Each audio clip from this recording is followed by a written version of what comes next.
Field marshal Syed Asim Munir کا سعودی عرب کا دورہ، سعودی وزیر دفاع شہزادہ خالد بن سلمان سے ملاقات، ایران کے سعودی عرب پر حملوں اور علاقائی صورتحال پر گفتگو۔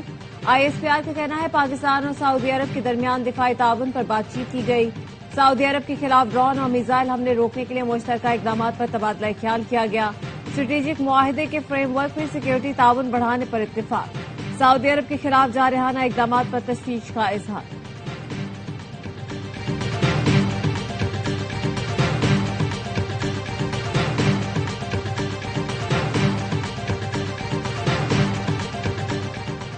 ایران نے حالیہ کشیدگی کے دوران ہمسایہ ملکوں پر حملوں پر معذرت کر لی۔ ایرانی صدر مسعود پزشکیان کا کہنا ہے اب ہمسایہ ملکوں کو نشانہ نہیں بنایا جائے گا، لیکن کسی ہمسایہ ملک سے ایران پر حملہ ہوا تو جواب دیا جائے گا۔ الجزیرہ کے مطابق ایران کی عبوری قیادت نے ہمسایہ ملکوں پر حملے نہ کرنے کی منظوری دے دی۔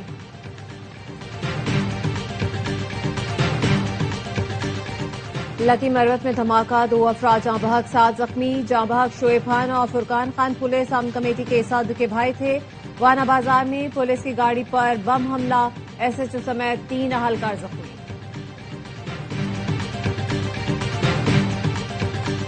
اور GHQ حملہ کیس میں 47 اشتہاری ملزمان کو 10-10 سال قید اور 5-5 لاکھ جرمانے کی سزا سنا دی گئی۔ اشتہاری ملزمان کی جائیدادیں بھی ضبط کرنے کا حکم۔ عمر ایوب، زرتاج گل، مراد سعید، شبلی فراز، حماد اظہر، کمل شوزب، شیخ راشد شفیق، شہباز گل اور زلفی بخاری دیگر شامل۔ ایران نے ہمسایہ ممالک کے سامنے سرنڈر کر دیا۔ امریکی صدر ٹرمپ کہتے ہیں ایران نے دباؤ کے تحت حملے نہ کرنے کا اعلان کیا۔ ایران آج بہت سخت نشانہ بنایا جائے گا۔ اب بعض علاقے اور گروہ بھی نشانہ بن سکتے ہیں جو پہلے شامل نہیں تھے۔ امریکی وزیر جنگ پیٹ ہیگزیٹ کا کہنا ہے ایران کی جو مدد کر رہا ہے ان سے سختی سے نمٹنا چاہتے ہیں۔ معلوم ہے کون کس سے کہاں بات چیت کر رہا ہے اور کیوں کر رہا ہے۔ کسی کو لگتا ہے ایران کو کچھ نہیں ہوگا تو یہ ان کی غلط فہمی ہے۔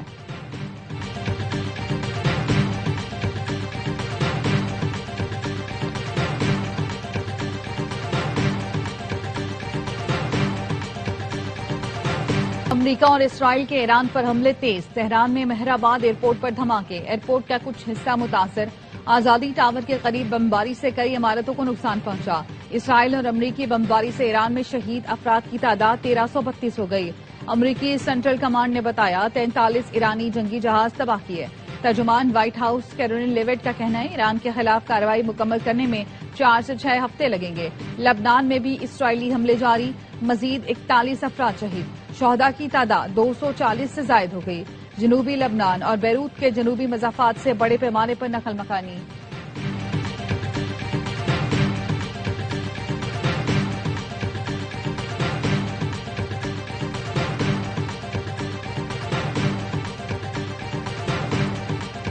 ایران کا ابنائے ہرمز کے قریب بالٹا کے جھنڈے والے آئل ٹینکر پر ڈرون حملہ، پاسداران انقلاب کا کہنا تھا ٹینکر کو ہدایات مسلسل نظر انداز کرنے پر نشانہ بنایا گیا۔ ایران سے اسرائیل پر میزائلوں کی بارش، تل ابیب، یروشلم وسطی اور جنوبی اسرائیل مغربی کنارے اور غزہ بارڈر پر سائرن بج اٹھے۔ اسرائیلی فوج کا کہنا ہے ڈیفنس سسٹم میزائلوں کو ناکارہ بنا رہا ہے۔ پاسداران انقلاب نے مادہ صادق 4 کی 24ویں لہر کی ویڈیو جاری کر دی، بتایا میزائل حملوں میں تل ابیب میں اہداف کو کامیابی سے نشانہ بنایا۔ ایران نے خلیج میں امریکی میزائل دفاعی نظام کا اہم ریڈار تباہ کر دیا۔ بلومبرگ کے مطابق ریڈار کی مالیت تقریباً $30 کروڑ تھی۔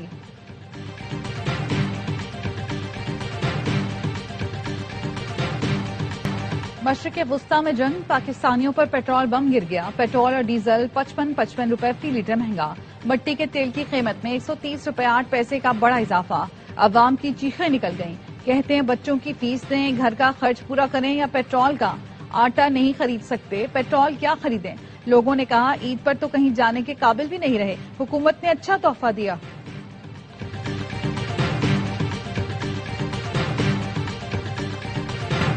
حکومت نے مشکل فیصلہ کیا، جیسے ہی صورتحال بہتر ہوگی قیمتوں میں کمی کی جائے گی۔ وزیر پیٹرولیم علی پرویز ملک نے کہا معلوم نہیں موجودہ بحران سے کب اور کیسے نکلیں گے، ہمیں بحیثیت ریاست اور قوم معاملات کو ذمہ داری سے نبھانا ہوگا۔ وزیر اطلاعات عطا طارق کا کہنا ہے بدلتے ہوئے عالمی معاملات کے باعث پیٹرول مہنگا کرنا پڑا، سیاسی اور عسکری قیادت ملک کے مفاد میں کام کر رہی ہے، حالات جلد بہتری کی طرف جائیں گے۔ وزیر اعظم نے وزیر خزانہ اور وزیر پیٹرولیم کو چاروں صوبوں کا دورہ کرنے کی ہدایت کر دی۔ مصنوعی قلت یا ذخیرہ اندوزی میں ملوث پیٹرول پمپ اور کمپنی فوری بند کرنے کی ہدایت۔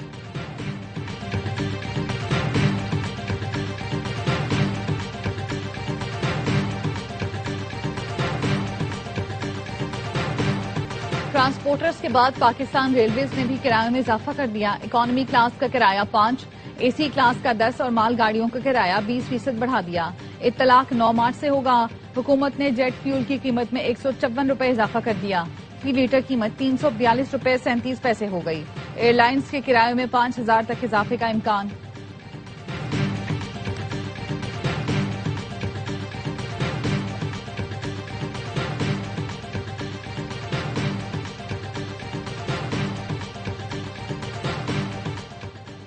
پیپلز پارٹی نے پیٹرولیم مصنوعات کی قیمتوں میں اضافہ مسترد کر دیا۔ پارلیمنٹ جانے کا اعلان۔ راجہ پرویز اشرف کا کہنا تھا بہتر ہوتا پیٹرول مہنگا کرنے پر پارلیمنٹ کو اعتماد میں لیا جاتا۔ مشیر خزانہ خیبر پختونخوا مزمل اسلم کا کہنا ہے اگر عالمی مارکیٹ میں تیل $120 تک چلا گیا تو کیا حکومت پیٹرول 500 روپے فی لیٹر قیمت کرے گی؟ بانی پی ٹی آئی کے دور میں تیل $120 تھا لیکن مقامی قیمت 150 روپے فی لیٹر تھی۔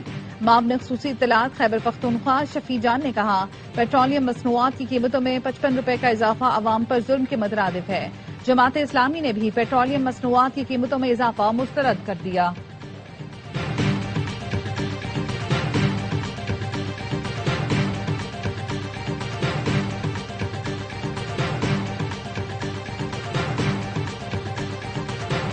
وزیراعظم شہباز شریف کی زیر صدارت اجلاس، حالیہ کشیدگی سے خطے پر پڑنے والے معاشی اثرات پر بریفنگ۔ وزیراعظم کی معاشی ترقی، سادگی اور بچت پر مبنی لائے عمل تشکیل دینے کی ہدایت۔ آئندہ 48 گھنٹوں میں قابل عمل تجاویز طلب۔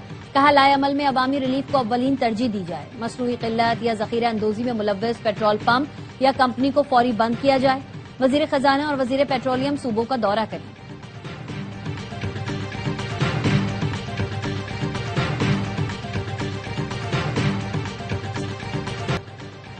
جنگ روکنے کے لیے عالمی رہنماؤں کے رابطے۔ روسی صدر ولادیمیر پوٹن اور ایرانی صدر کے درمیان رابطہ۔ روسی محکمہ دفاع کے مطابق روس اور ایران کے درمیان سفارتی رابطے برقرار رکھنے کا فیصلہ کیا گیا۔ ایرانی صدر کا کہنا تھا جارحیت کے خلاف تہران کے جائز حقوق کی حمایت کی جائے گی۔ امریکی میگزین بلومبرگ کا کہنا ہے سعودی عرب نے کشیدگی کم کرنے کے لیے ایران سے براہ راست رابطے تیز کر دیے۔ ترک صدر رجب طیب اردوان اور سعودی ولی عہد محمد بن سلمان کے درمیان بھی فون پر گفتگو۔ صدر اردوان نے سفارتی راستے کو فروغ دینے اور مذاکرات کی بحالی پر زور دیا۔ برطانوی وزیراعظم سر کیئر سٹارمر نے سعودی ولی عہد سے رابطہ کیا، حمایت کی یقین دہانی کرائی۔ مشرق وسطی کی صورتحال پر عرب لیگ کے وزرائے خارجہ کا ہنگامی اجلاس کل ہوگا۔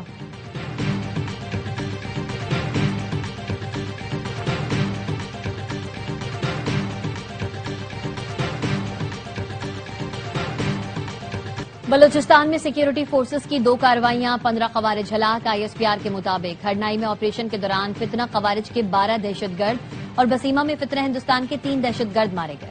صدر وزیر اعظم وفاقی وزیر داخلہ کا سیکیورٹی فورسز کو خراج تحسین۔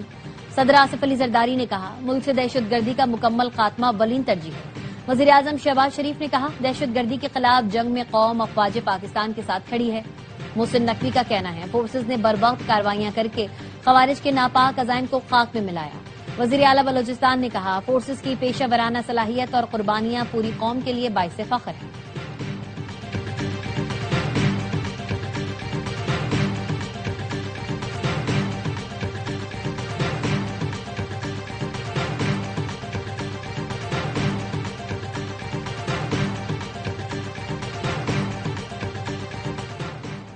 اماراتی ایئر لائن نے فلائٹ آپریشن کی بحالی کا اعلان کر دیا۔ کہا صارفین فلائٹ شیڈیول چیک کر کے ایئرپورٹ آ سکتے ہیں۔ قطر کا فضائی حدود محدود پروازوں کے لیے جزوی طور پر دوبارہ کھولنے کا فیصلہ۔ قطر سول ایویشن اتھارٹی کے مطابق 1 ہفتہ پہلے شروع ہونے والی جنگ کے بعد پہلی مرتبہ محدود پروازیں دوبارہ شروع کی جا رہی ہیں۔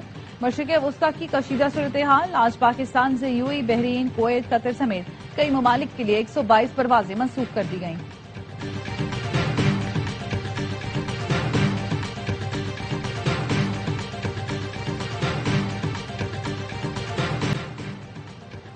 امریکی محکمہ انصاف نے بدنام زمانہ جیفری ایپسٹین سے متعلق مزید دستاویزات جاری کر دی۔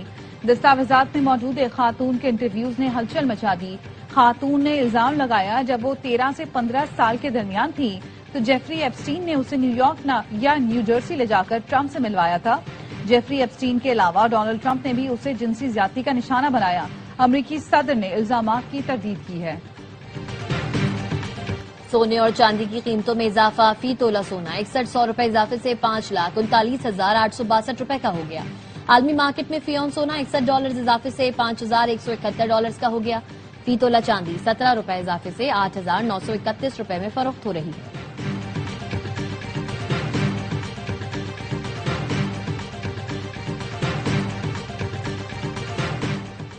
کرکٹ کا سب سے بڑا شو ہر لمحہ پرجوش، ٹی وی میزبان شائستہ لودھی آج بنیں گی مہمان۔ سابق کپتان شعیب ملک کی میزبانی، سابق کرکٹر باسط علی اور کامران اکمل کریں گے میچز پہ تجزیہ، عادل مصطفیٰ مسکراہٹیں بکھیریں گے۔ اور 17 رمضان المبارک 2 ہجری تاریخ اسلام کا وہ عظیم دن ہے جب مقام بدر پر کفر و الزام کا پہلا مارکہ ہوا۔ جذبہ ایمانی سے سرشار محض 313 صحابہ کرام نے بے سر و سامانی کے باوجود کفار مکہ کے 1000 کے مسلح لشکر کو شکست فاش دے کر فتح عظیم حاصل کی۔ اس جنگ میں اللہ نے مسلمانوں کو فرشتوں کی مدد سے کامیابی عطا کی۔ قرآن مجید نے اس دن کو یوم الفرقان سے تعبیر کیا۔